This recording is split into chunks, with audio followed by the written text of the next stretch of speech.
So it appears that the longtime dictator is dead. Joining us now on the phone from Libya is Anne Marlowe. She is an occasional guest of this program, also a visiting fellow at the Hudson Institute, and currently working on a book about Libya's first year of freedom. She is based, I should say, in a town about 70 miles outside Tripoli.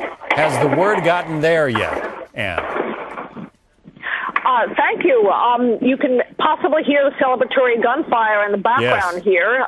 The town of Swara, the so-called Berber or Amazigh capital of Libya, has been going wild for hours. I was part of a parade that involved everything from grandmothers to infants, people firing assault rifles all the way up to 105-millimeter rockets, which are definitely not something you want to have fired in your town. For hours and hours, as they celebrate not only the death of a dictator that everyone in this area hates, but the possibilities of living their ancient and suppressed culture. One of the little-known aspects of Qaddafi's dictatorship was that he wouldn't allow the Berber minority here, which may be as many as 1 million of the country's 6 million inhabitants, to write their language, which is a 3,000-year-old script. So the people here have an extra measure of joy in the death of Qaddafi, and they're not only waving the tricolor independence flag, but they're driving around with the pan-national Amazigh flag of yellow, green, and blue on their cars, waving it from their houses, wearing T-shirts and baseball caps. So for them, this means a new beginning, not only for democracy in Libya, but also for their own minority rights as the largest minority ethnic group in Libya. Well, you raise an interesting question. There are so many minorities in Libya, so many tribes. You've got Arab cities. You've got a Berber city where you are.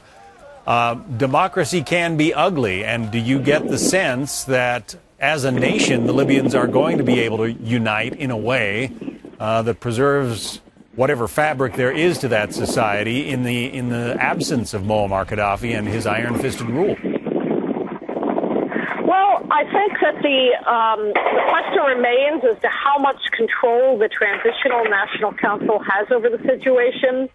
I actually spoke today to Othman Ben Sassi, who is Zwara's representative on the council. He was supposed to come here today, but needless to say, he's pretty busy in Tripoli right now with this news.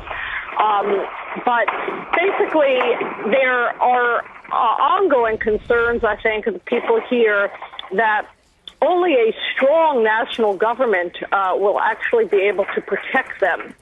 Because until just a few days ago, they were under shelling from some of their Arab neighbors. They've had an ongoing land dispute for generations, apparently, with 2 towns south of here. And the militia from Misrata had to come in to keep the peace and disarm the people from Jumail and Rigdalin, 2 other towns of about 50,000 south of here, which have been shelling civilians in Zwara. By the time I arrived 2 days ago, that was over, but it did claim the lives of several civilians in the last week. And it's that sort of warlordism and anarchy that people here are very afraid of. They definitely want to have the Transitional National Council assert itself, and it's not clear that it's going to be able to do so. With a book in the works, you could not be there at a more historic and opportune time. We'll look forward to reading it when you get it finished. Anne Marlowe, who is a journalist there visiting Libya right now. Anne, thank you.